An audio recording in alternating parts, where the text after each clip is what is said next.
আল্লাহ রাব্বুল আলামিন পবিত্র কুরআনুল কারীমের ৭ নং সূরাতুল আ'রাফ এর 11 নম্বর আয়াতে বলেন, বিসমিল্লাহির রহমানির রহিম। আল্লাহ রাব্বুল আলামিন বলছেন, ওয়ালাকাদ খালাকনাকুম সুম্মা সাওয়ারনাকুম সুম্মা কুলনা লিল মালাইকাতি ইসজুদু লিআদম ফাসাজাদু ইল্লা ইবলিস লাম ইয়াকুম মিনাস সাজিদিন। আল্লাহ রাব্বুল আলামিন বলছেন, ওয়ালাকাদ খালাকনাকুম, নিঃসন্দেহে আল্লাহ রাব্বুল আলামিন সেই সত্তা যিনি তোমাদেরকে সৃষ্টি করেছেন। সুম্মা সাওয়ারনাকুম, এরপর তোমাদেরকে আকৃতি দান করেছেন, সুন্দর অবয়ব কাঠামো দান করেছেন, দৈহিক কাঠামো। সুম্মা কুলনা লিল মালাইকাতি ইসজুদু লিআদম, এরপরে আল্লাহ রাব্বুল আলামিন সমস্ত ফেরেশতাদেরকে বলেছেন যে তোমরা আদমকে সিজদা করো। আর সূরা বাকারার মধ্যে আছে, আল্লাহ পাক সৃষ্টি করার পরে আদম আলাইহিস সালামকে নাম শিক্ষা দিয়েছেন, অর্থাৎ জ্ঞান শিক্ষা দিয়েছেন, এবং এমন জ্ঞান শিক্ষা দিয়েছেন যেই জ্ঞান ফেরেশতারাও জানতেন না। আল্লাহ পাক ফেরেশতাদেরকে বলেছিলেন যে তোমরা এই নামগুলো বলে দাও দেখি, যদি তোমরা সত্যবাদী হয়ে থাকো। ফেরেশতারা এই নামগুলো বলতে পারেননি। তারা বলেছিলেন, লা ইলমা লানা ইল্লা মা আল্লামতানা, আপনি আমাদেরকে যা শিখিয়েছেন এর বাইরে আমাদের কোনো জ্ঞান নেই। এরপর আল্লাহ পাক আদম আলাইহিস সালামকে বলেছেন, আদম তুমি নামগুলো বলে দাও দেখি। এরপর আদম আলাইহিস সালাম সুন্দর করে সব নামগুলো বলে দিয়েছেন, কারণ আল্লাহ পাক তাকে সেই জ্ঞান শিক্ষা দিয়েছিলেন। এরপরে আল্লাহ রাব্বুল আলামিন ফেরেশতাদেরকে বলেছেন, তোমরা আদমকে এখন সিজদা করো, কারণ জ্ঞানের মানদণ্ডে আদম তোমাদের চেয়ে শ্রেষ্ঠ। সুবহানাল্লাহ। আর আমরা সেই আদম সন্তান, যদিও বা পৃথিবীতে আসার পরে আমরা আমাদের পরিচয়টা ভুলে গেছি। সেই আদম সন্তান, যে আদমকে আল্লাহ রাব্বুল আলামিন ফেরেশতাদেরকে দিয়ে সম্মানিত করলেন, সিজদা করালেন, সেই আদম সন্তান এখন আল্লাহর জমিনে শিরক করে, নবী সাল্লাল্লাহু আলাইহি ওয়াসাল্লামের সুন্নতের অনুসরণ করতে চায় না, নবীদের আদর্শ মানতে চায় না, কোরআন এবং সুন্নাহ মেনে জীবন করতে চায় না। সেই আদম সন্তান এখন জেনা করে, ব্যভিচার করে, মাদকদ্রব্য পান করে, সমকামী। সেই আদম সন্তান এখন ঘুষ খাচ্ছে, সুদ খাচ্ছে, দুর্নীতি করছে, অন্যের সম্পদ আত্মসাৎ করছে, অন্যায়ভাবে মানুষকে হত্যা করছে। এমন কোনো গুনাহ নাই যে সেই আদম সন্তান করছে না। কোন আদম সন্তান? যার পিতাকে আল্লাহ রাব্বুল আলামিন কি করলেন? ফেরেশতাদেরকে দিয়ে সেজদা করালেন। তাহলে চিন্তা করেন যে আমরা আমাদের পরিচয়টা কি পরিমাণ হারিয়ে ফেলেছি। আমরা তো চেতনার কথা বলি না, শেকড়ের কথা বলি না, আমরা সংস্কৃতির কথা বলি না। এই কথাগুলো আমরা বলি। আমাদের সত্যিকারের চেতনা হচ্ছে ইসলামিক চেতনা। সত্যিকারের শেকড় হচ্ছে এই শেকড় যে আমরা আদম আলাইহিস সালামের সন্তান, যে আদমকে আল্লাহ রাব্বুল আলামিন ফেরেশতাদেরকে দিয়ে সেজদা করিয়েছেন জ্ঞানের কারণে। আজকে সেই আদম সন্তান দেখবেন জ্ঞান অর্জন করতে চায় না, দিনের জ্ঞান অর্জন করতে চায় না, দুনিয়ার জ্ঞান অর্জন করতে চায়, দিনের জ্ঞান অর্জন করতে চায় না। যে জ্ঞান তাকে পরকালে নাজাতের ওসিলা করবে, সেই কোরআনটুকু তিলাওয়াতও করতে চায় না, তিলাওয়াত করা শিখতেও চায় না, আগ্রহই নাই। তাহলে আমরা কি পরিমাণে আমাদের শেকড়টা ভুলে গেছি, চেতনা হারিয়ে ফেলেছি, আমাদের মূল সংস্কৃতি থেকে দূরে সরে আসছি। একটু চিন্তা করেন। সামনে যাই। আল্লাহ রাব্বুল আলামিন বলছেন, এরপর সুন্দর আকৃতি দিয়ে আদমকে আমি ফেরেশতাদেরকে দিয়ে সেজদা করালাম। ফাসাজাদু, সবাই সেজদা করলো, প্রত্যেকটা ফেরেশতাই কি করলো? সেজদা করলো। ইল্লা ইবলিস, কে সেজদা করলো না? ইবলিস। ইবলিস সেজদা করলো না। ইবলিস কে ছিল? সে কিন্তু কোনো ফেরেশতা ছিল না। সে ছিল একজন জিন। কানা মিনাল জিন্নি, সূরা কাহফে আল্লাহ পাক বলেছেন কানা মিনাল জিন্নি, সে জিনদের একজন ছিল। ঠিক আছে? সে আল্লাহ রাব্বুল আলামিনের এত বেশি ইবাদত করেছিল যে আল্লাহ রাব্বুল আলামিন তাকে এক পর্যায়ে ফেরেশতাদের উপরে একটা দায়িত্বশীল বানিয়ে দিয়েছিল। ঠিক আছে? তো কিন্তু তার মনের ভিতরে একটা কিবর বা অহংকার ছিল, যে অহংকারের কারণে সে কিন্তু আল্লাহ পাকের এই নির্দেশটা পালন করলো না, লঙ্ঘন করলো। আমরা সামনে যাই। লাম ইয়াকুম মিনাস সাজিদিন, আল্লাহ পাক বলছেন সে সিজদাকারীদের অন্তর্ভুক্ত ছিল না। কে? ইবলিস। আচ্ছা, ক্বালা, আল্লাহ পাক এবার বলছেন, মা মানাআকা আল্লা তাসজুদা ইয আমারতুক। আল্লাহ পাক বলছেন, হে ইবলিস, কিসে তোমাকে নিষেধ করলো, কে তোমাকে বারণ করলো আদমকে সিজদা করতে, যাকে আমি সিজদা করার আদেশ করেছি? কি জন্য করলে না? সোজা কথায়, তুমি কি জন্য সেজদা করলে না আদমকে? মানে আঁকা, তোমাকে কে বারণ করলো? এবার ইবলিস তার দলিল পেশ করছে। সে বলছে যে ক্বালা আনা খায়রুম মিন, সে বলল আমি আদমের চাইতে উত্তম। আসসালাতু খায়রুম মিনান নাওম, এটা জানেন না? ঘুমের চেয়ে নামাজ উত্তম। ঠিক এভাবেই সে ইবলিস বলছে কি, আনা খায়রুম মিন, আমি তার চেয়ে উত্তম। কি কারণে উত্তম? খালাকতানি মিন নার ওয়া খালাকতাহু মিন তিন। হে আল্লাহ, আপনি আমাকে সৃষ্টি করেছেন আগুন দিয়ে, জিনদেরকে কি দিয়ে সৃষ্টি করা হয়েছে? আগুন দিয়ে। ফেরেশতাদেরকে কি দিয়ে? নূর দিয়ে। তাহলে এখানে প্রমাণ হলো যে ইবলিস কিন্তু ফেরেশতা নয়। আমাকে সৃষ্টি করেছেন আগুন দিয়ে, ওয়া খালাকতাহু মিন তিন, এবং আদমকে সৃষ্টি করেছেন তিন মানে কাদামাটি দিয়ে। তার মানে আগুন কাদামাটির চেয়ে সুপিরিয়র, বেশি মর্যাদা সম্পন্ন, ওর মানে কে আছে আর কি। এই কারণে সে সিজদা করল না। এবার আল্লাহ রাব্বুল আলামিন বলছেন ক্বালা ফাহবিত মিনহা, ইবলিস এখান থেকে নেমে যাও। এটা কোন জায়গা? একদম মহাকাশের উপরে না, নাকি পৃথিবীতে? এটা 7 আসমানের উপরের ঘটনা। ইতিহাস শুরু হয়েছে মহাবিশ্বে। মানুষের অস্তিত্বও ছিল না, এমন একটা সময় চলে গেছে। মহাবিশ্বে কোটি কোটি বছর চলে গেছে যখন মানুষ বলতে কিচ্ছু ছিল না। ছিল না। অনেক পরে মানুষকে সৃষ্টি করা হয়েছে। এখন দুনিয়াতে মানুষের চলাচল দেখলে মনে হয় মহাবিশ্বে সে একাই আছে, আর কেউ নাই, তাই না? আচ্ছা, এটা দলিল কোরআনে আছে। সূরা দাহার 1 নম্বর আয়াত পড়ে দেখবেন, হাল আতা আলাল ইনসান হাইনুম মিনাদ দাহরি লাম ইয়াকুন শাইআম মাযকুরা। আল্লাহ পাক বলছেন মানুষের উপরে এমন সময় চলে গেছে যে মানুষ কোনো আলোচ্য বিষয় ছিল না, উল্লেখযোগ্য কোনো বিষয় ছিল না। তো সভ্যতার শুরুর ঘটনা হচ্ছে এটা, মানে মানব সভ্যতার একদম শুরুর শেকড়ের ঘটনা হচ্ছে এটা। একদম শুরুর চেতনা, শুরুর সংস্কৃতি শুরু হচ্ছে এখান থেকে। এবার ইবলিস বলছে আমি সেজদা করব না, বিকজ আমি তার চেয়ে সুপিরিয়র।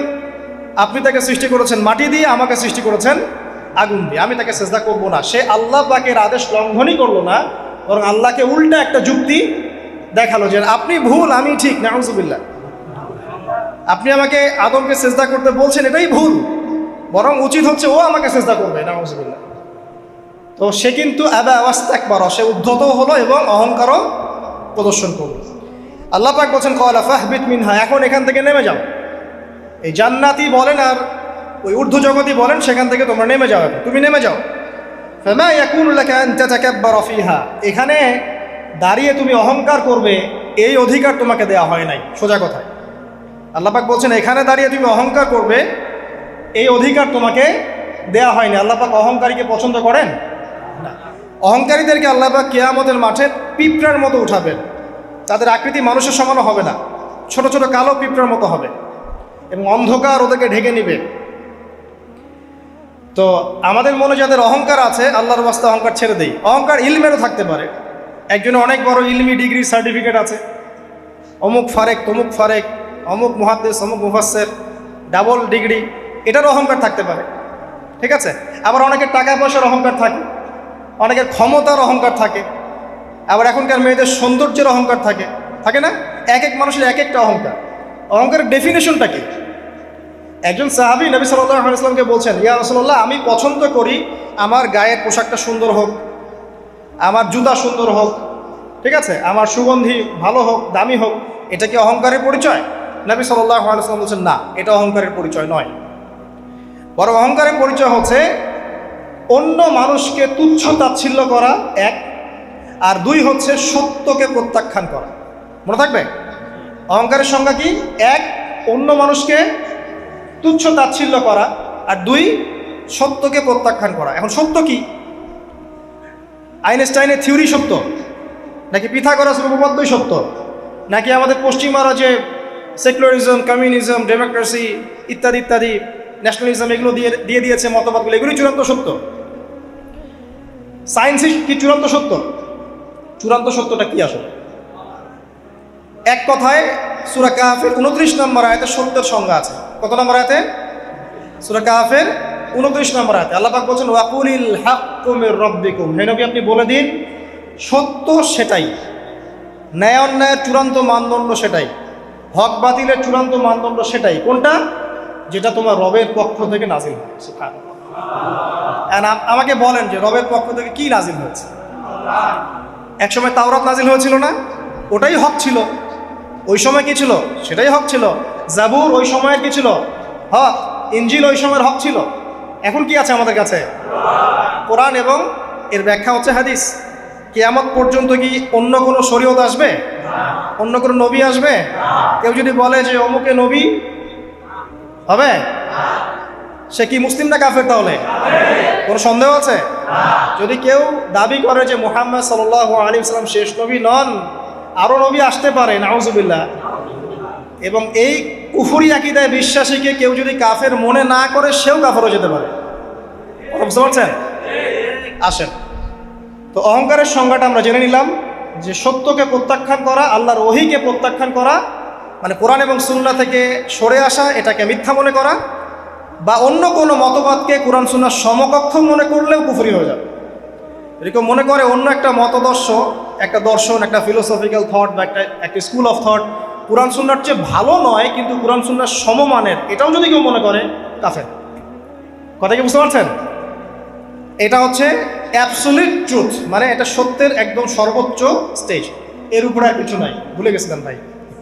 আচ্ছা, এবার আসেন, আমরা অহংকারের সংজ্ঞা জানলাম, সত্যের সংজ্ঞাও জানলাম। এখানে ইবলিস কি করছে? সে অহংকার প্রদর্শন করছে। সে আল্লাহকে বলছে আপনি ভুল, আমি ঠিক।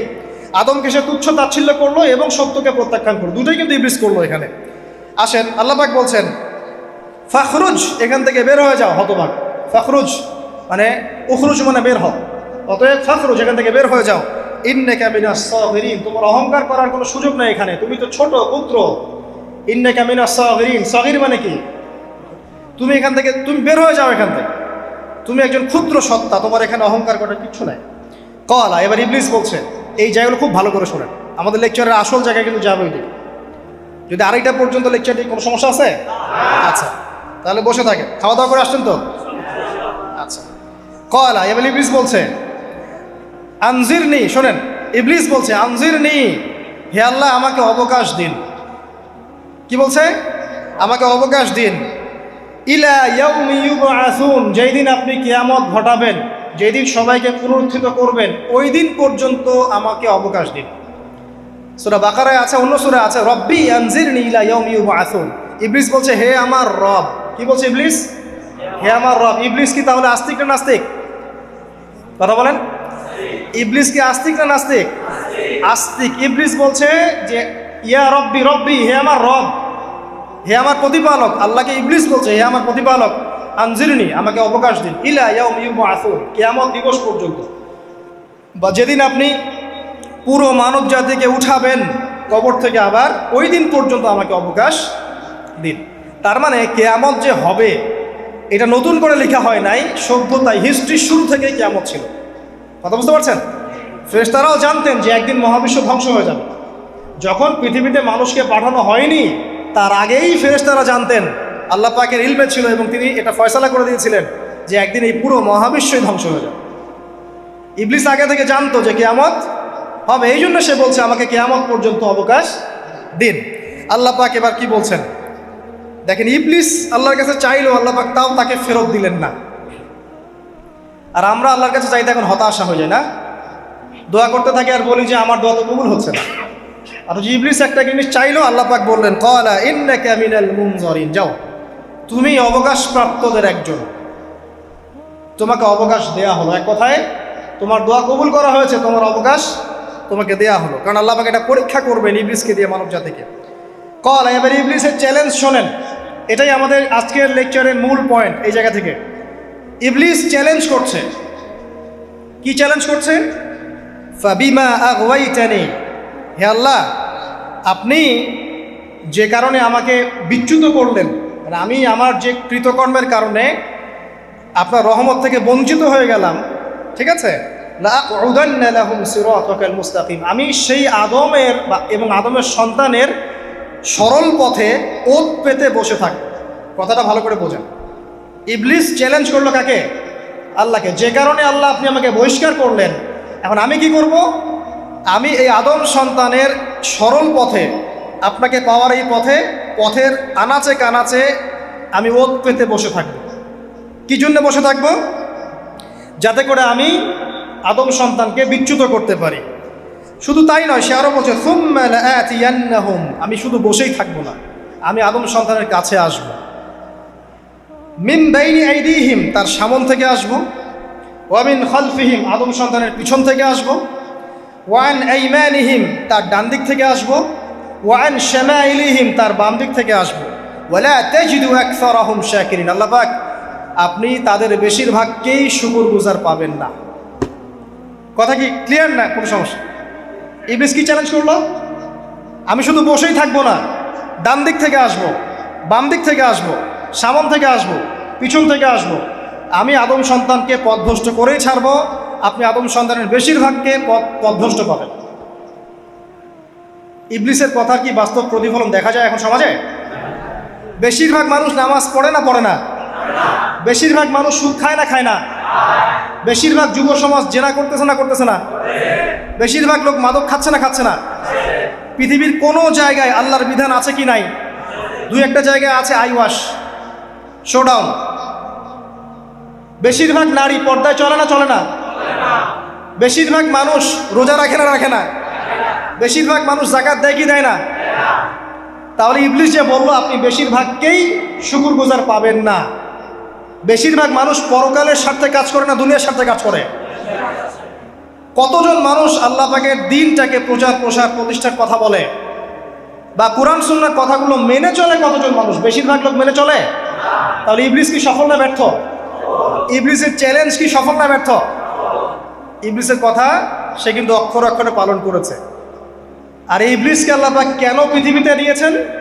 আমাদেরকে পরীক্ষা করার জন্য, যেন আমরা এই সরল পথ থেকে বিচ্যুত না হই। সামনে যান, আরো কঠিন কথা আছে। ক্বালা খরুজ মিনহা, আল্লাহ পাক বলছেন এখান থেকে বের হয়ে যাও। মাযউমান মাদহুরা, একদম অপদস্থ লাঞ্ছিত হয়ে এখান থেকে বের হয়ে যাও।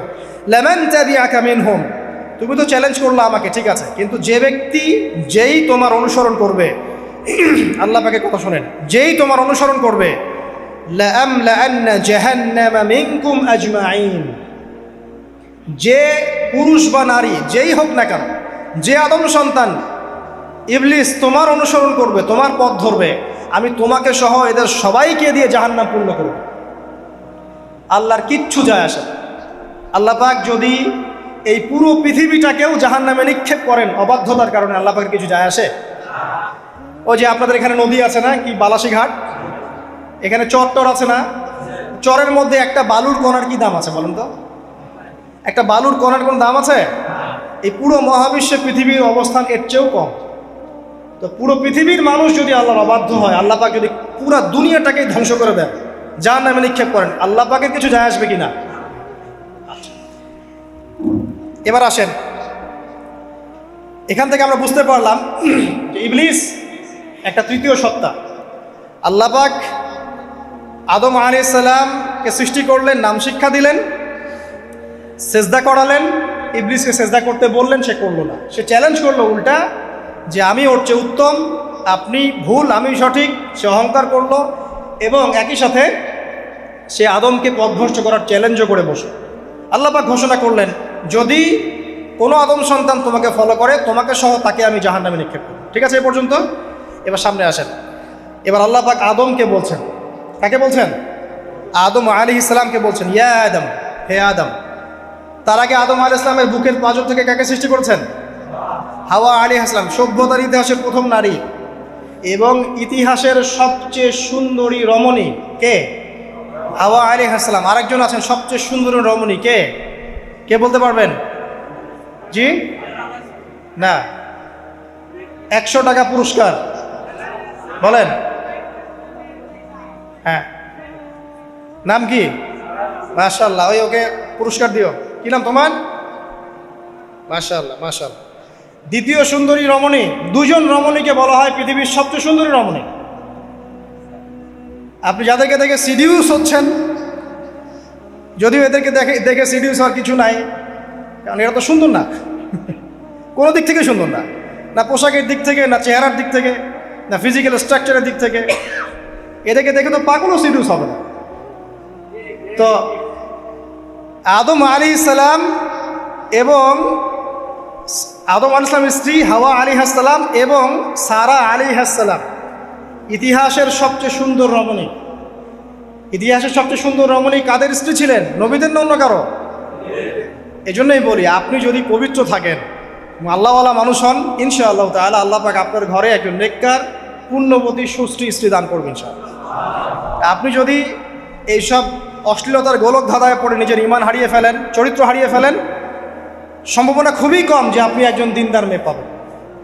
বরং আপনি এমন কাউকেই পেতে পারেন যে আপনার মতোই, ঠিক আছে? দেখবেন যে আপনি 10 ঘাটের পানি খেয়ে আসছেন, ও দেখবেন 12 ঘাটের পানি খেয়ে আসছে। আল্লাহ পাক আমাদের যুব সমাজকে হেফাজত করুন, আমিন। আল্লাহ পাক এবার আদম আলাইহিস সালামকে বলছেন, ইয়া আদম, হে আদম, উসকুন আনতা ওয়া যাওজুকাল জান্নাহ। আদম শোনো, তুমি এবং তোমার স্ত্রী দুইজন এখন জান্নাতে থাকো। কোথায় থাকো? জান্নাতে থাকো। ওয়া কুলা মিন হাইসু শি'তুমা, যেখানে ইচ্ছা সেখান থেকে খাবার খাও। জান্নাতের নাজ নেয়ামতের কথা তো আপনারা শুনেছেন অনেক, আমি ওইগুলো বলতে যাচ্ছি না, সময় চলে যাবে। যা ইচ্ছা তাই পাবেন সেখানে, যা ইচ্ছা তাই। এমন একটা জায়গা যেটা কখনো কোনো চোখ দেখে নাই, কোনো কান শোনেও নাই। চোখ না দেখলেও, কান না শুনলেও মানুষ মনে মনে অনেক কিছু কল্পনা করে না, এটা কল্পনাও করার সুযোগ নাই। এত উন্নত মানের একটা জায়গা। তোমরা দুজন এখানে থাকো, জান্নাতের যে কোনো জায়গায় যাও, খাওয়া দাওয়া করো, কোনো সমস্যা নেই। কিন্তু ওয়ালা তাকরাবা হাদিহিশ শাজারা, মানে কি, এই যে গাছটা আছে, এই গাছের কাছে যেও না। একটা শর্ত খালি দিলাম, গাছের কাছে যেও না। গাছের নাম কি এগুলো আমাদের আলোচনার বিষয় না। বিষয়টা হচ্ছে আল্লাহ পাকের আদেশটা কি। গাছটা আম গাছ হতে পারে, জাম গাছ হতে পারে, কদু গাছ হতে পারে, যে কোনো গাছ হতে পারে। এটা নিয়ে আমাদের কোনো মাথা ব্যথা নাই। মাথা ব্যথা হচ্ছে আল্লাহ পাকের আদেশ, এই গাছের কাছে যেও না, বাস যেও। আচ্ছা, ফাতাকুনা মিনাজ জালিমিন, যদি চলে যাও তোমরা দুজন এখানে, তাহলে তোমরা দুজন কিন্তু জালেম হয়ে যাবে। আল্লাহ পাকের হুকুম অবাধ্য করলে মানুষ কি হয়ে যায়? জালেম হয়। এই জন্য আমরা দোয়ায় বলি, আল্লাহুম্মা ইন্নী যালামতু নাফসি, বলি না? হে আল্লাহ, আমি আমার নফসের উপর জুলুম করেছি। রব্বানা যালামনা আনফুসানা, বলি না? আল্লাহ, আমরা আমাদের উপর জুলুম করেছি। তো আমরা যখন পাপ করি, মানে আমরা জুলুম করে ফেলেছি। তো তোমরা দুজন এই গাছের কাছে যেও না, যদি যাও তাহলে জুলুম করে ফেলবে এবং জালেম হয়ে যাবে। এবার ইবলিস তো আর বসে নাই, সে তো চ্যালেঞ্জ করেছে, করে নাই? আচ্ছা, এবার ইবলিস কি করছে? ফাওয়াসওয়াসা লাহুমা শাইতান, এবং ইবলিস এবার এদের দুজনকে ওয়াসওয়াসা প্রদান করতে শুরু করলো। ইবলিস কি করলো? ওয়াসওয়াসা প্রদান করতে শুরু করলো। ওয়াসওয়াসাটা এমন ছিল যে, হাল আদুল্লুকা আলা শাজারাতিল খুলদি ওয়া মুলকিন লা ইয়াবলা। ইবলিস এসে আদম এবং হাওয়া আলাইহিস সালাম তাদেরকে উস্কে দিতে লাগলো যে, আমি কি তোমাদেরকে এমন কোনো গাছের কথা বলবো যেই গাছের ফল খেলে তোমরা চিরস্থায়ী হয়ে যাবে, কখনো মরবে না, এবং এমন রাজত্ব পাবে যে রাজত্বর কোনো ক্ষয় নাই। ইবলিসের টোপটা কি দেখলেন? চিরস্থায়িত্বের টোপ এবং কিসের টোপ? রাজত্বের টোপ। এটা সূরা তহার মধ্যে আছে। অন্য সূরায় আছে যে, আমি কি বলে দিব এমন গাছের কথা যেই গাছের ফল খেলে তোমরা ফেরেশতা হয়ে যাবে, কখনো মরবে না। তাহলে চিরস্থায়িত্বের টোপ এবং এই যে কিসের? রাজত্বের এই যে টোপ, এই দুইটা হচ্ছে মানুষকে আল্লাহর পথ থেকে ডিসিভ করার একটা মানদণ্ড। কথা বুঝতে পারছেন? এই পৃথিবীতে যত মানুষ পথভ্রষ্ট হয়ে গেছে জন্য হয়েছে অনেকেই, আর অনেকে চিরস্থায়িত্বের জন্য হয়েছে। ফেরাউন নমরুদ চিরস্থায়িত্বের লোভে পড়ে পথভ্রষ্ট হয়নি? আর ওই সময় থেকে শুরু করে এখনকার বিশ্বে যারা ক্ষমতাধর, এরা কি ক্ষমতার দাপটে পথভ্রষ্ট হচ্ছে না? এই দুটো হচ্ছে মানুষকে পথভ্রষ্ট করার মাধ্যম। ইবলিস খুব ভালো করেই জানতো। একটা কথা বলি নাই, যখন আদম আলাইহিস সালামকে তৈরি করে রাখা হয়েছে, সৃষ্টি করে রাখা হয়েছে, ইবলিস এর চারপাশে রাউন্ড দিচ্ছিল, তাওয়াফ করছিল, তাওয়াফ। এবং মানব শরীরের এবং মানব মস্তিষ্কের, মননের দুর্বল পয়েন্টগুলো সে ফাইন্ড আউট করছিল। কারণ সে কিন্তু অনেক জ্ঞানী ছিল, সে কিন্তু প্রচণ্ড জ্ঞানী ছিল, এবং এখনও কিন্তু সে প্রচণ্ড জ্ঞানী, এবং তার অভিজ্ঞতার ঝুলি এখন অনেক বেশি, তাই না? ওর বয়স হয়ে গেছে না এখন, প্রচুর বয়স। তো তাওয়াফ করে করে সে মানুষের দুর্বল জায়গাগুলো ফাইন্ড আউট করেছে। একটা হচ্ছে পেট, একটা প্রবৃত্তি, একটা হচ্ছে নারীর প্রতি আসক্তি, ঠিক আছে, একটা ক্ষমতার লোভ, একটা চিরস্থায়িত্বের লোভ। এগুলো হচ্ছে মানুষের দুর্বল জায়গা। ইবলিস এগুলো ফাইন্ড আউট করে ওইভাবে চাল দিয়েছে। কথা বুঝতে পারছেন? একটু খেয়াল করে দেখেন, এখনকার বিশ্বে যত অন্যায় হচ্ছে, ম্যাক্সিমাম পাপ হচ্ছে পেটের কারণে। পেট। সুদ খায় কেন? পেটের কারণে। ঘুষ খায় কেন? পেটের কারণে। ইভেন যে এখন জেনা করছে, ওদেরকে তো এখন যৌনকর্মী বলতে হয়, তাই না? সম্মান দিয়ে কথা বলতে হয়। তো যৌনকর্মী যারা, তারাও দেখবেন পেটের কারণেই করছে। পেটের কারণে। তারপর দেখবেন মানুষের সম্পদ আত্মসাৎ, ওই যে ছেলে মেয়ে বাল বাচ্চার জন্য। পেট মানে মূল জিনিসটা কি? পেট। এবং চিরস্থায়িত্ব, ক্ষমতার দাপট আর প্রবৃত্তির দাসত্ব, এগুলো হচ্ছে মানুষের সবচেয়ে দুর্বল পয়েন্ট। দেখবেন ম্যাক্সিমাম পাপ হচ্ছে মেয়েদের কারণে। মেয়েদের কারণে না, মেয়ের পিছনে।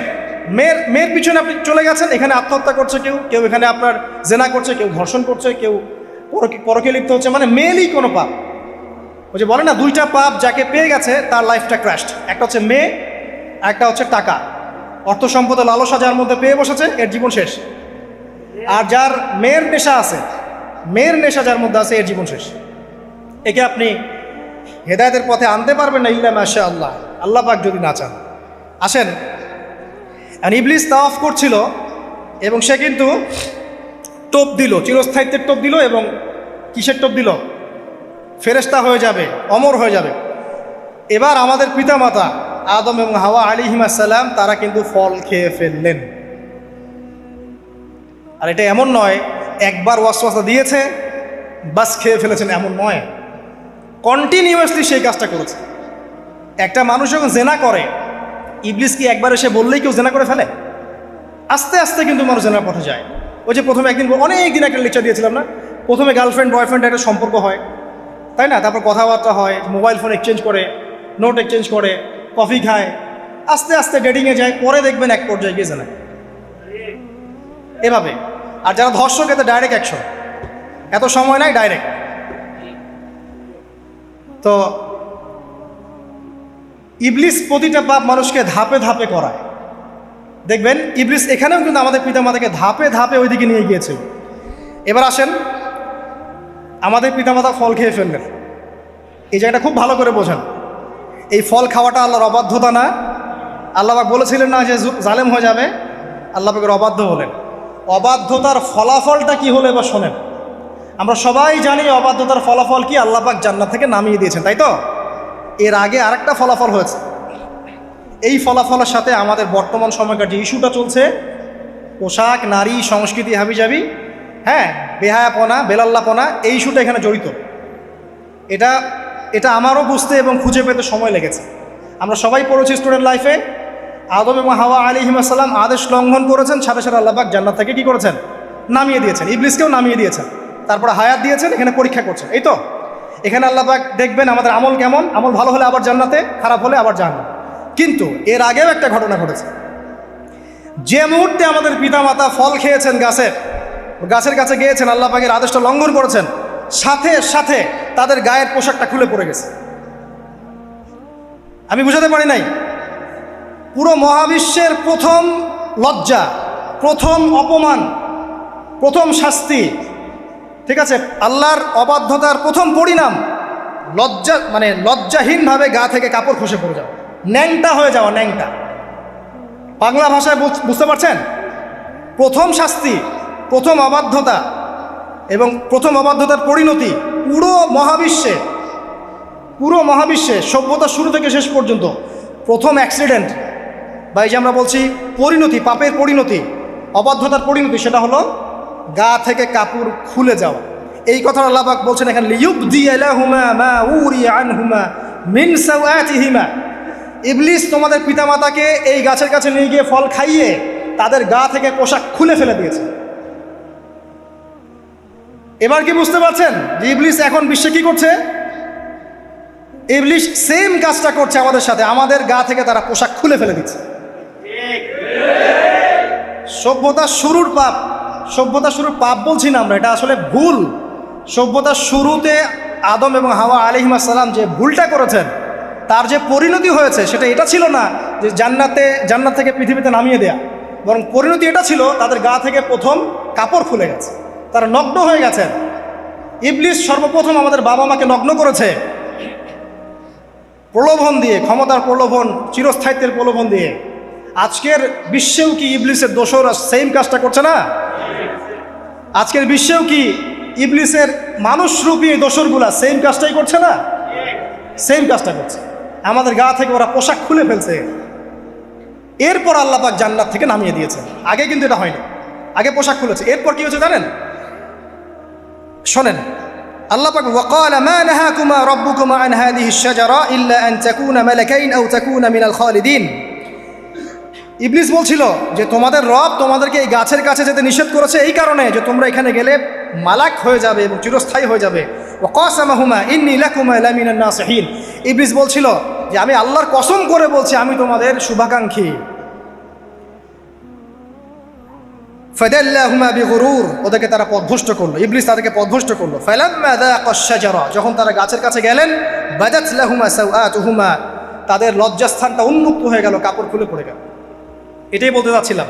ওয়া তাফিকা ইয়াখসিফানি আলাইহিমা মিন ওয়ারাকিল জান্নাহ, এবং আদম এবং হাওয়া আলাইহিমা সালাম জান্নাতের গাছের পাতা ছিঁড়তে লাগলেন এবং সেই পাতা দিয়ে লজ্জাস্থান ঢাকতে লাগলেন।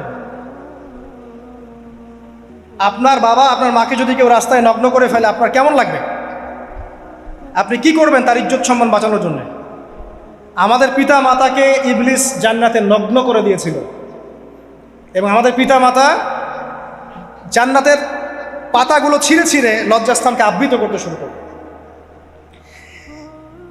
ওয়ানাদাহুমা রাব্বুহুমা, এবং আল্লাহ পাক বলছেন এবার আল্লাহ পাক তাদের দুজনকে ডাকলেন, ডেকে বলে আলাম আনহাকুমা আন তিলকুমা শাজারা, হে আদম এবং হাওয়া তোমাদের দুজনকে কি আমি বলি নাই যে এই গাছের কাছে যাবে না? ওয়াকুল লাকুমা ইন্নাশ শাইতানা লাকুমা আদুউম মুবিন, আমি কি তোমাদেরকে বলি নাই নিশ্চয়ই শয়তান তোমাদের স্পষ্ট প্রকাশ্য শত্রু? ক্বালা, এবার তারা তাদের ভুল বুঝতে পারলেন। আল্লাহ পাকের কত দয়া মানুষের প্রতি দেখেন। ইবলিসও আল্লাহর অবাধ্য ছিল, আল্লাহ পাক তাকে বহিষ্কার করে কাফের বানিয়ে দিয়েছেন, চিরস্থায়ী লানত করেছেন। আমাদের পিতামাতাও ভুল করেছেন, বাট আল্লাহ পাক তাদেরকে চিরস্থায়ী জাহান্নামী করেন নাই। আল্লাহ পাক তাদেরকে দয়া পরবশ হয়ে ক্ষমা করে দিয়েছে। শুধু তাই নয়, আল্লাহ পাক এত মহব্বত করেন আদম সন্তানকে যে তওবা করার যে কালিমাটা, সেই কালিমাটাও আল্লাহ পাক আদম এবং হাওয়াকে শিখিয়ে দিয়েছেন। সুবহানাল্লাহ, কোন কালিমা দিয়ে তওবা করবো, কি পড়বো, এটাও তারা বুঝতে পারছিলেন না। আল্লাহ পাক তখন শিখিয়ে দিয়েছেন। ক্বালা, তারা বলল রব্বানা, হে আমাদের প্রতিপালক, যালামনা আনফুসানা, আমরা আমাদের উপর জুলুম করেছি নফসের উপরে, ওয়া ইল্লাম তাগফির লানা ওয়া তারহামনা লানাকুনান্না মিনাল খাসিরিন। এই দোয়াটা করলেন আমাদের পিতামাতা, আল্লাহ পাক মাফ করে দিলেন। কিন্তু মাফ করার পরে আর জান্নাতে থাকা হলো? এই পৃথিবীতে নামিয়ে দেওয়া। পৃথিবীতে নামিয়ে দেওয়ার পরে একটা হায়াত দেওয়া হলো, কারো 50, 60, 70, 100, 200, 500, 1000 ইত্যাদি, এবং আল্লাহর পক্ষ থেকে ঐশী গ্রন্থ পাঠানো হলো, কখনো তাওরাত, কখনো জাবুর, কখনো ইনজিল ইত্যাদি, কখনো কোরআন। শর্ত দেয়া হলো যারা আল্লাহ পাকের এই ঐশী গ্রন্থগুলো মেনে চলবে তারা ইনশাআল্লাহ আবার মৃত্যুর পর সেই জান্নাতে ফিরে যাবে যেখান থেকে তারা বহিষ্কৃত হয়েছে। আর যে বা যারাই আল্লাহ পাকের এই আয়াত, নিদর্শন এবং ঐশী গ্রন্থগুলোকে অস্বীকার করবে, এটাকে মিথ্যা প্রতিপন্ন করবে, আল্লাহ পাক এদের সবাইকে দিয়ে জাহান্নাম পূর্ণ করবে ইনশাআল্লাহ তাআলা। আল্লাহ পাক এটাও বলেছেন যে আল্লাহ পাক ওয়ালাকাদ যারানা লি জাহান্নামা কাসীরাম মিনাল জিন্নি ওয়াল ইনস, আল্লাহ পাক বহু মানুষ আর জিনকে দিয়ে জাহান্নাম পূর্ণ করবেন।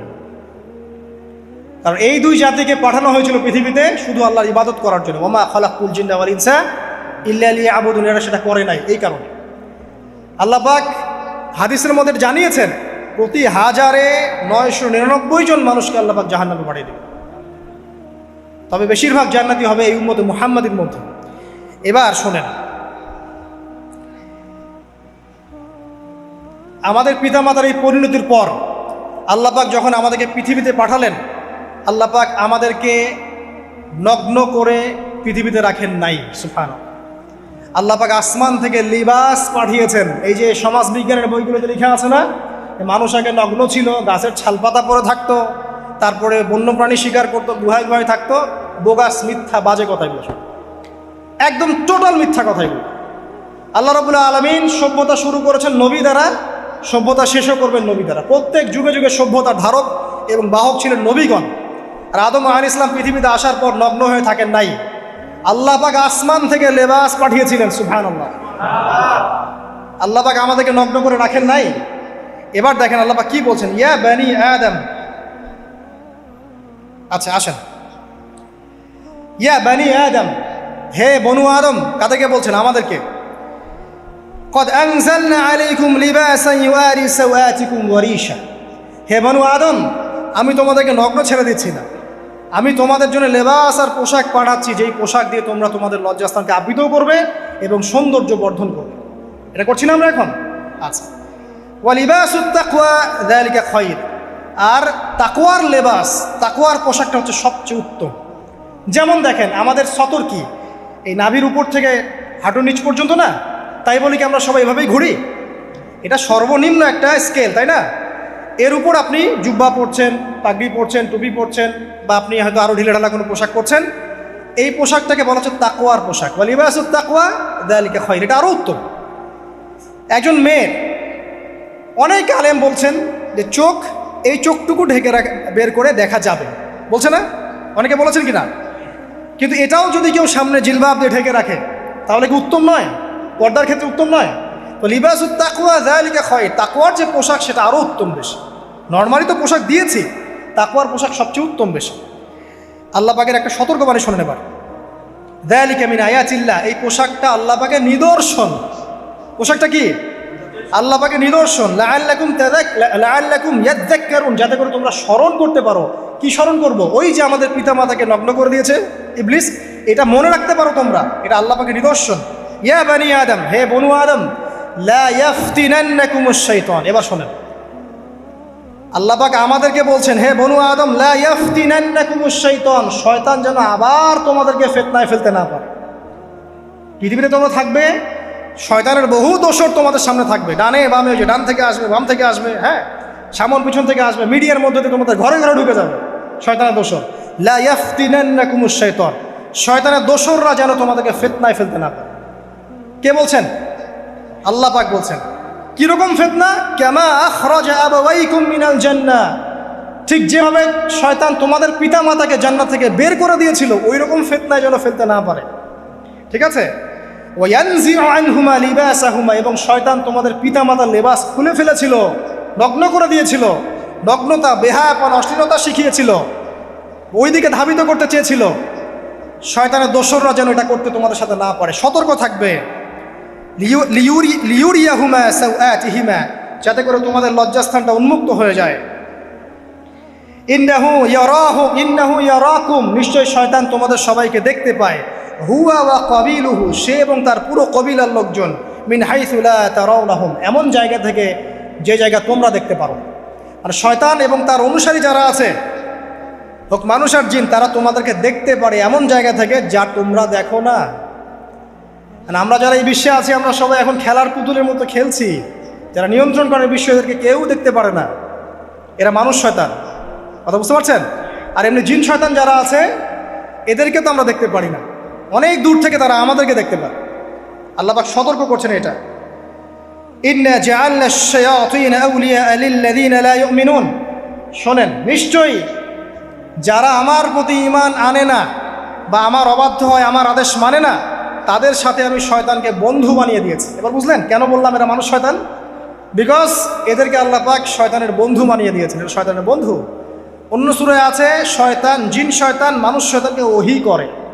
জিন শয়তান মানুষ শয়তানের মাথায় এসব বুদ্ধি ঢালে, এই শয়তানি বুদ্ধিগুলো শয়তান মানুষের মাথায় ঢালে। মানে মানুষ মাথাটা আগে সে রিড করেছে, কাকে কোন দিক দিয়ে রিসিভ করা যাবে। ঠিক আছে?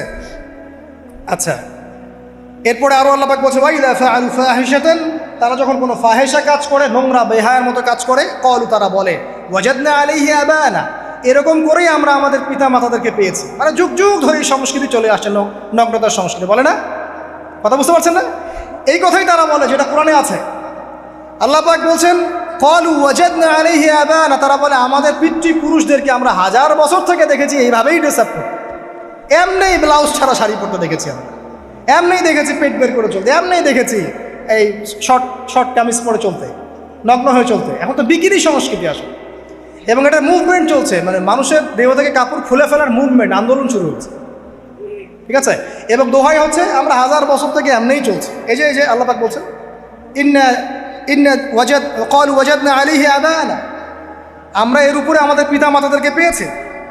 ওয়াল্লাহু আমারানা বিহা, এরা আরো বলে আল্লাহ আমাদেরকে এই আদেশ করেছেন। নাউযুবিল্লাহ। আল্লাহ বলছেন, আল্লাহ পাকের আদেশ কি? কুল ইন্নাল্লাহা লা ইয়া'মুরু বিল ফাহশা, নিঃসন্দেহে আল্লাহ পাক কোনো ফাহেসা কাজের আদেশ করতেই পারেন না। পারেন? নিঃসন্দেহে আল্লাহ পাক কোনো ফাহেসা, বেলাল্লাপনা, বেহায়ার মতো কোনো আদেশ, বেহায়াপনার কোনো কাজের আদেশ করতে পারেন না। আতাকুলুনা আলাল্লাহি মা লা তা'লামুন, তোমরা কি আল্লাহ সম্পর্কে এমন কথা বলছো যেই কথা তোমরা জানো না?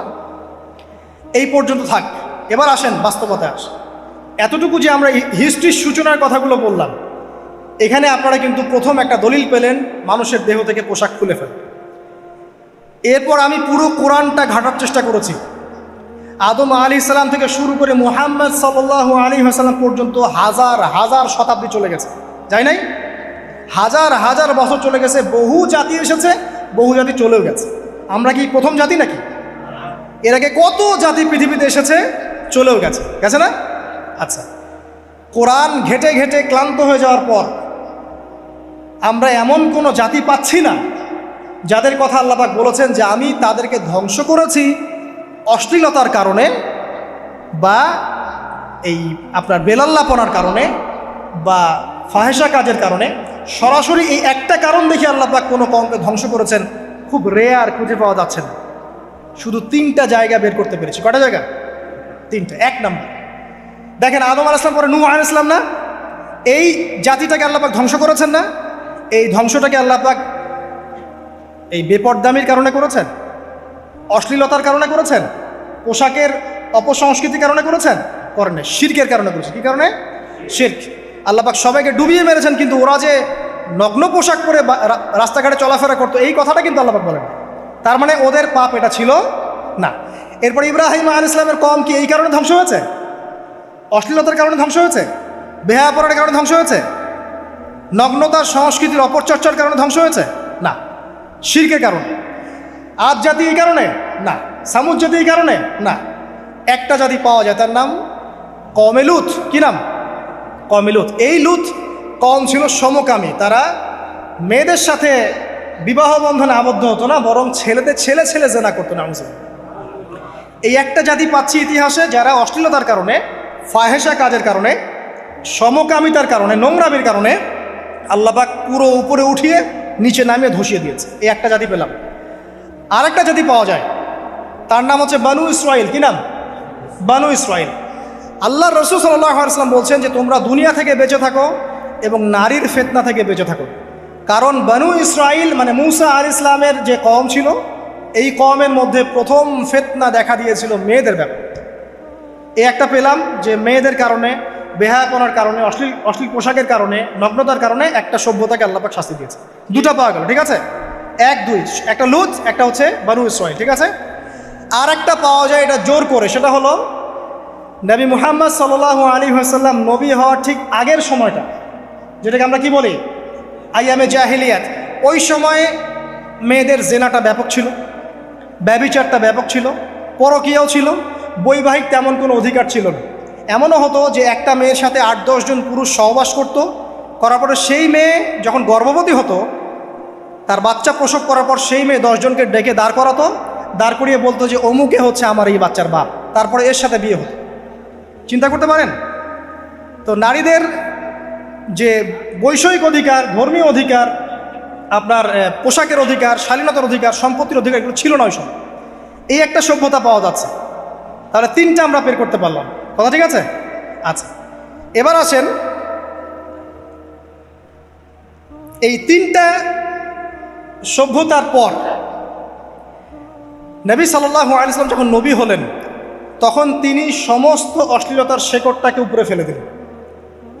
সভ্যতার ইতিহাস থেকে শুরু করে আমরা যত জাতির ধ্বংস দেখছি, এই ধ্বংসগুলো শিরকের কারণে হয়েছে, কুফরির কারণে হয়েছে, অবাধ্যতার কারণে হয়েছে। মাত্র কয়েকটা জাতির ক্ষেত্রে অশ্লীলতা, বেহায়াপনা, আপনার ফাহেসা কাজ, এগুলোর রিজন দেখানো হয়েছে। তো এ থেকে একটা বিষয় প্রমাণ করা যায়, এই কথাটা ভালো করে বোঝেন। এ থেকে একটা বিষয় প্রমাণ করা যায় যে যত সভ্যতা ধ্বংস হয়ে গেছে, ওই সভ্যতার মানুষরা আর যাই করুক না কেন, তাদের পোশাক আশাক ঠিকঠাক ছিল।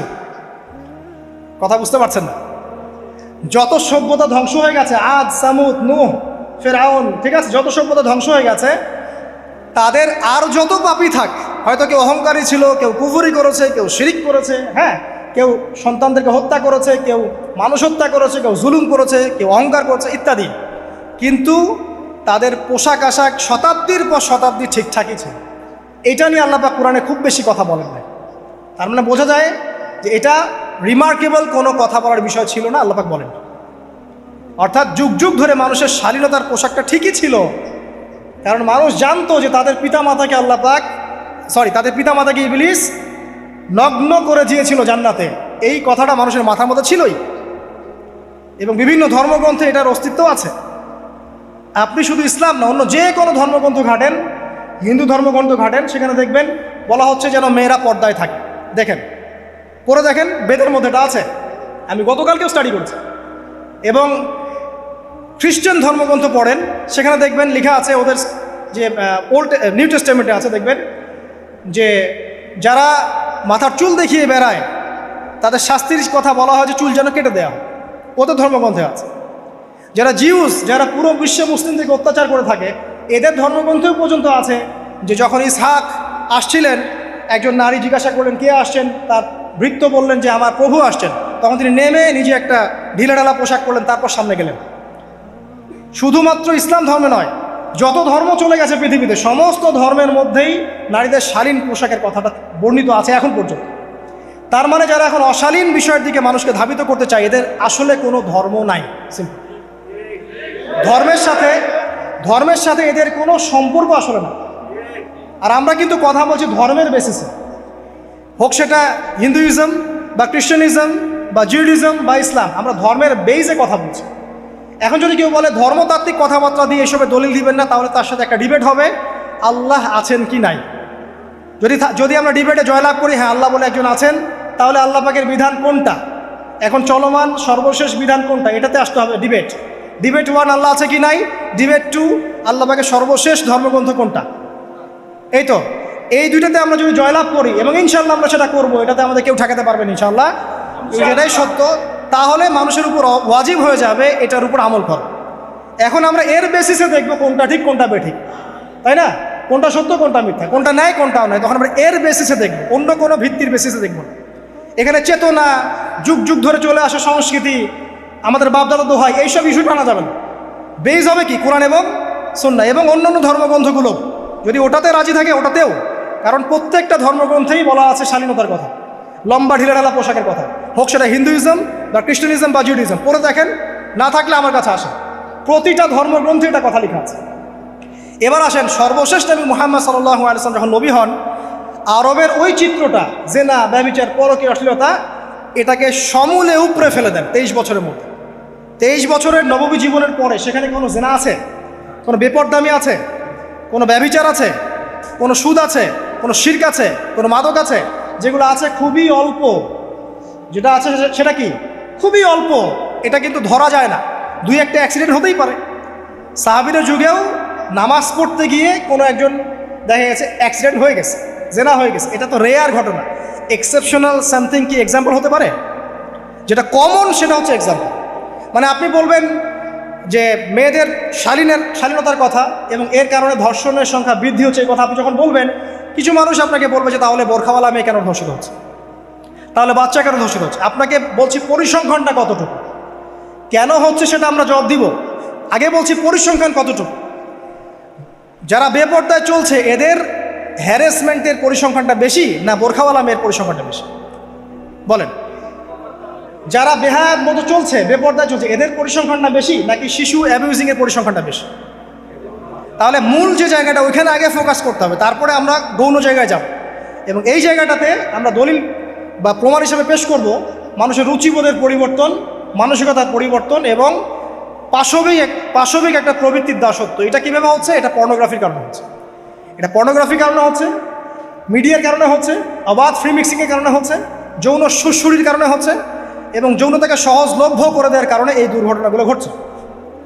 আচ্ছা, আগে আমি আমার পয়েন্টে আসি। নবী সাল্লাল্লাহু আলাইহি ওয়াসাল্লাম যখন এটার শিকড়টা উপরে ফেলে দিলেন, তখন কিন্তু মক্কা, মদিনা, পুরো জাজিরাতুল আরবে আর কোনো বেহায়াপনার কোনো শিকড় থাকলো না। আল্লাহ পাক কীভাবে এটা করলেন? পুরো হিস্ট্রির ইতিহাস টেনে দিয়ে আল্লাহ পাক কয়েকটা আদেশ নাজিল করলেন। সেই আদেশটা কোরআন এবং সুন্নাহে আছে। আল্লাহ পাক প্রথমে ছেলেদেরকে বললেন, শোনো, সূরা নূর 30 নম্বর আয়াত, আল্লাহ পাক ছেলেদেরকে বললেন, তোমরা তোমাদের চোখ নিচু রাখো, এটা আমাদের দায়িত্ব। প্রত্যেকটা ছেলের দায়িত্ব বেগানা মেয়েকে দেখলে চোখটা কি করবে? নিচু করবে, সিম্পল। তাহলে আপনি সিডিউসড হবেন, এক কথায়। 2 নাম্বার, আল্লাহ পাক আমাদেরকে বললেন তোমরা তোমাদের লজ্জাস্থানকে হেফাজত করো। কাদেরকে? আমাদেরকে, মানে ছেলেদেরকে। প্রথমে আল্লাহ পাক ছেলেদেরকে বললেন চোখ নিচু করে রাখো, লজ্জাস্থানের হেফাজত করো। ঠিক আছে? সূরা বানী ইসরাঈল আল্লাহ পাক বললেন জেনার ধারের কাছেও যেও না, ধারের কাছেও যেও না। আল্লাহ পাক আরও বললেন যদি কেউ জেনা করে ফেলে সূরা নূরে, তাহলে তাকে 100টা বেত্রাঘাত করতে হবে। কয়টা? 100টা, এবং 1 বছরের জন্য তাকে বহিষ্কার করতে হবে। আল্লাহ পাক শাস্তিও দিলেন, শুধু তাত্ত্বিক বিধান দেন নাই, শাস্তিও দিয়েছেন। কারণ শুধু তাত্ত্বিক বিধান দিয়ে হবে? আমি যদি ওয়াজ করে বেড়াই ভাই মদ খায়েন না, মদ খায়েন না, কোনো শাস্তি না অ্যাপ্লাই করি, তাহলে কি মদ ছাড়বে মানুষ? আমরা যদি বলি হত্যা করা মহাপাপ, মহাপাপ, দুর্নীতি করা মহাপাপ, মানুষ দুর্নীতি ছাড়বে? ছাড়বে না, যতক্ষণ না শাস্তি নিশ্চিত করা যাচ্ছে। আল্লাহ পাক তাত্ত্বিক কথা শুধু বললেন না, শাস্তিও নিশ্চিত করলেন। তারপর আল্লাহ পাক আরও বললেন যদি বিবাহিত কোনো ব্যক্তি ব্যভিচার করে তাহলে তাকে রজম করতে হবে, মাটিতে পুঁতে তাকে পাথর নিক্ষেপ করে হত্যা করে ফেলতে। ঠিক আছে? শাস্তি। এরপরে দেখেন আল্লাহ পাক মেয়েদেরকে বলছেন, এবার মেয়েদেরকে বলছেন তোমরা মূলত ঘরে থাকো, যদি বাইরের পরিবেশ তোমাদের অনুকূলে না থাকে তোমরা ঘরে অবস্থান করো। ওয়াকরনা ফি বুয়ুতিকুন্না ওয়ালা তাবাররুজনা তাবাররুজাল জাহিলিয়াতিল উলা, তোমরা মূলত ঘরে থাকো। জাহিলি যুগে মেয়েরা যেভাবে নিজেদেরকে প্রদর্শন করে বেড়াতো এই কাজটা তোমরা করো না। যদি করো তাহলে সমাজে বেহায়াপনা, ফায়সা বেড়ে যাবে, তোমরা নিজেরাই ক্ষতিগ্রস্ত হবে, যেটা ওরা হচ্ছে এখন। আচ্ছা, এরপর আল্লাহ পাক আরও বললেন হে নবী আপনি আপনার স্ত্রী এবং মুমিন নারীদেরকে বলেন তারা যদি বাহিরে যায় যেন জিলবাব দিয়ে তাদের পুরো বক্ষদেশটাকে ঢেকে নেয়। তাহলে পোশাকের সংস্কৃতির শেকড় কোত্থেকে শিখবো? আমি কোত্থেকে শিখবো? আল্লাহ পাক কর্তৃক নাজিলকৃত সর্বশেষ ঐশী গ্রন্থ থেকে শিখবো নাকি? যে বইয়ের মধ্যে কোনো ভুল নাই সেটাই তো আমার শেখার মাধ্যম হবে নাকি? নাকি যে দর্শনে 1000টা ভুল সেটা শিখবো আমি? আল্লাহ পাক এখানে বলছেন মুমিন নারীদেরকে বলো বাইরে গেলে পরে তারা যেন জিলবাব দিয়ে, কাপড় দিয়ে সুন্দর করে বক্ষদেশ এবং ঢেকে রাখে। বোরখার কথা এখানে নাই শব্দে। ঠিক আছে? ঢেকে রাখা ঢিলে ঢালা পোশাকের কথা এসেছে। আচ্ছা আসেন, আল্লাহ পাক আরও বললেন যে তোমরা অমুক অমুক অমুক অমুক, যেমন আপনার বাবা, আপনার ভাই, আপনার এই যে সন্তান, এই যে মাহারাম যারা আছে এদের সামনে ছাড়া অন্যদের সামনে যখনই যাবে তোমরা কিন্তু হিজাব অবলম্বন। তা আল্লাহ পাক হিজাবের বিধান দিলেন, চক্ষু নিচু করতে বললেন, লজ্জাস্থানের হেফাজত করতে বললেন, এবং যদি এর পরেও কেউ ভুল করে ফেলে তাহলে আল্লাহ পাক শাস্তির কথা বললেন। আল্লাহ পাকের সিস্টেমটা সুন্দর হলো না? এই সিস্টেমটা নবী সাল্লাল্লাহু আলাইহি ওয়াসাল্লাম অ্যাপ্লাই করলেন, সমাজ থেকে সমস্ত জেনা ব্যভিচারের ভিত্তি উঠে চলে গেল। সুবহানাল্লাহ বলবেন না? এটা হলো অবস্থা। তারপর দেখেন আল্লাহ রাব্বুল আলামিন শুধু পর্দার কথা বলেই ক্ষান্ত হলেন না, কারণ একটা বিধান দিলেই মানুষের সব কিছু সলভ হবে না। আল্লাহ পাক এর পাশাপাশি আমাদেরকে 5 ওয়াক্ত নামাজ পড়তে বললেন। ঠিক আছে? নামাজ পড়লে মানুষ ভালো হবে, নৈতিকতা শিখবে, আল্লাহর সাথে ক্লোজ সম্পর্ক হবে। আল্লাহ পাক কোরআন তেলাওয়াত করতে বললেন। ঠিক আছে? কোরআন মেনে চলতে বললেন। আল্লাহ পাক আমাদেরকে আল্লাহর জিকির করতে বললেন, নবীর সুন্নাহ মতো চলতে বললেন। আল্লাহ রাব্বুল আলামিন আমাদেরকে আল্লাহর যত অবাধ্যতা আছে, কি সমস্যা? হ্যাঁ আচ্ছা যেতে দেন। আমি যেটা বলতে চাচ্ছি যে আল্লাহ পাক শুধু পর্দার কথাগুলো বলেই একটা বিধান দিয়েই শেষ করে দিলেন না, কারণ শুধুমাত্র হিজাবের সাথেই পুরো সোসাইটির সমস্যাগুলো জড়িত না, এখানে আরও অনেক বিষয় আছে। যদি আপনি নৈতিকতা না শেখেন একটা বোরখাওয়ালা মেয়েকে আপনি টিস করতে পারেন। ঠিক আছে? যদি আপনার মধ্যে আল্লাহর ভয় তাকওয়া না থাকে আপনি কিন্তু একটা বাচ্চাকেও ধর্ষণ করতে পারেন, সুযোগ পেলে আপনি করে ফেলবেন। আপনার মধ্যে আল্লাহর ভয় না থাকলে আপনি কিন্তু গোপনে জেনা করতে পারেন বা পর্ন দেখতে পারেন। তাই আল্লাহ পাক শুধু হিজাবের বিধানটা দিয়েই ক্ষান্ত হলেন না, আল্লাহ পাক আনুষঙ্গিক আরও অনেক কথা বললেন যে তোমরা পবিত্র হও, বেশি বেশি আল্লাহর জিকির করো, 5 ওয়াক্ত সালাত নামাজে পড়ো, কোরআন তেলাওয়াত করো, নবীর সুন্নাহ মেনে চলো, দিনই কাজে ব্যস্ত থাকো, সৎ কাজের আদেশ করো, অসৎ কাজে নিষেধ করো। মানে এই সবগুলো কাজ যখন একসাথে হবে আপনার মনটা কী হবে? পবিত্র হবে, আপনার মনের মধ্যে আল্লাহর নূর চলে আসবে। আপনার মনে আল্লাহর নূর চলে আসবে, তখন এইসব অন্ধকার বা এই যে জাহিলিয়াতগুলো আপনার কাছে ভালো লাগবে না। যখন আপনার ইন্টারনাল যে সোলটা আছে এটা যখন এনলাইটমেন্ট হবে আল্লাহর নূর দিয়ে, তখন আপনার কাছে এইসব হারাম প্রিমিক্সিং, হারাম পরকিয়া, আপনার জেনা, আপনার ব্যভিচার, পর্ন এগুলো বিভীষিকাময় মনে হবে, আপনার কাছে ভালো লাগবে। আল্লাহ পাক অন্তর্জগৎটা পরিবর্তন করার জন্য আমাদেরকে এই সিস্টেমগুলো দিলেন। শুধু হিজাবই করবে not this is not necessary, এর সাথে আরও অনেক বিষয় থাকবে, নামাজ, রোজা, হজ, জাকাত, হ্যাঁ হজ, ওমরা, তাজকিয়া, জিকির আজগার, কোরআন তেলাওয়াত, আমর বিল মারুফ নাহি আনিল মুনকার সব একত্রিত হবে, আবার হিজাবও চলবে। এরপরে যদি কেউ সীমা লঙ্ঘন করে শাস্তিও আছে। পুরো সিস্টেমটা সুন্দর না? এই সিস্টেমটা যখন আল্লাহ পাক তার রাসূল মুহাম্মদ সাল্লাল্লাহু আলাইহি ওয়াসাল্লামের মাধ্যমে লঞ্চ করলেন আরবের মধ্যে, আরবে না কোনো জেনা থাকলো, না কোনো ব্যভিচার, না কোনো মাদক, না কোনো পর্ন, না কোনো এই যে নারীর অবমাননা, কিছুই থাকলো।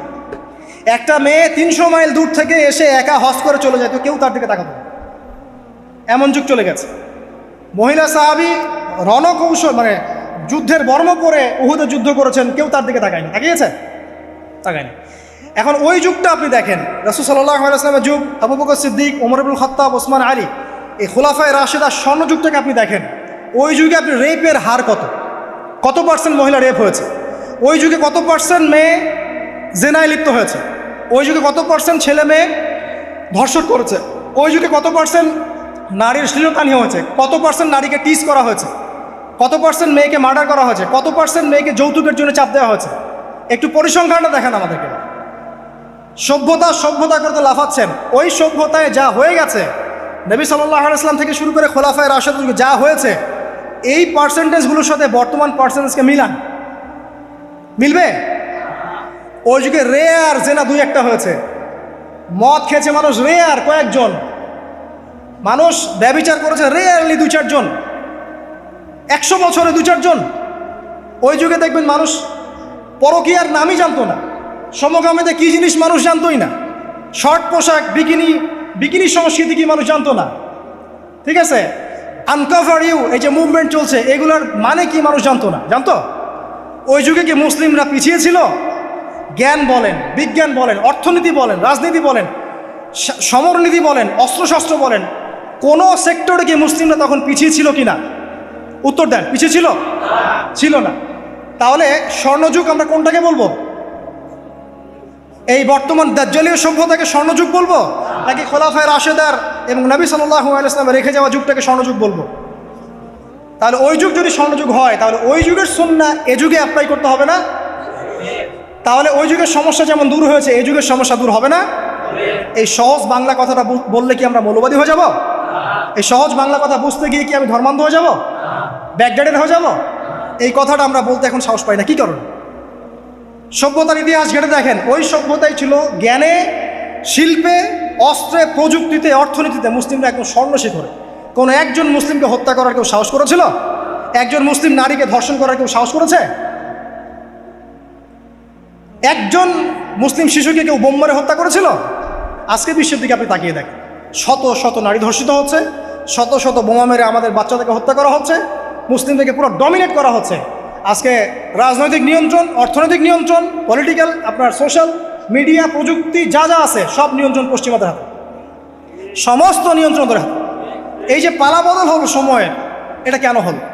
বিকজ 1 নাম্বার ইস্যু হচ্ছে আমরা কোরআন এবং সুন্নাহ থেকে দূরে সরে আসছি। 2 নাম্বার, আমরা শয়তানের সেই ধোকায় পড়ে গেছে, যে ধোকা থেকে আমরা বেরোতে পারিনি, আল্লাহ পাক সতর্ক থাকতে বলেছিলেন। 3 নাম্বার, আমরা ইলম চর্চা ছেড়ে দিয়েছি। 4 নাম্বার, হক কথা বলাও ছেড়ে দিয়েছে। 5 নাম্বার, সৎ কাজের আদেশ, অসৎ কাজের নিষেধ ঠিকঠাক মতো হচ্ছে না। 6 নাম্বার, দেখেন আমরা জানি যারা আমল ঠিক মতো করছি না।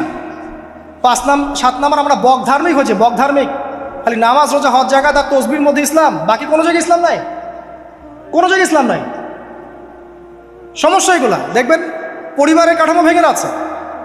আমরা কোরআন সুন্নাহকে হাতে নিয়ে ওয়ার্ল্ডকে চ্যালেঞ্জ করতে পারি নাই, ডিল করতে পারি নাই। এবং পশ্চিমা এবং অন্যান্য সভ্যতার যে নোংরা মতাদর্শগুলো আছে, এগুলোকে ঢালাওভাবে আমরা গ্রহণ করেছি এবং আস্তে আস্তে আস্তে আস্তে পুরো মুসলিম বিশ্বে এগুলো ছড়িয়ে গেছে। এখন আপনি পেপার পত্রিকা খুললে দেখবেন 4টা 5টা 10টা ধর্ষণ, এই মেয়ে রেপ, এই মেয়ে ডাকাতি, ওইখানে হত্যা, এখানে যৌতুক, এখানে অমুক তমুক, সুদ, ঘুষ, জেনা, ব্যভিচার, নিত্য নৈমিত্তিক ব্যাপার। কারো এগুলো নিয়ে কোনো মাথা ব্যথাও নাই, এগুলো খুব সিম্পল সাধারণ ব্যাপার এখন আমাদের কাছে।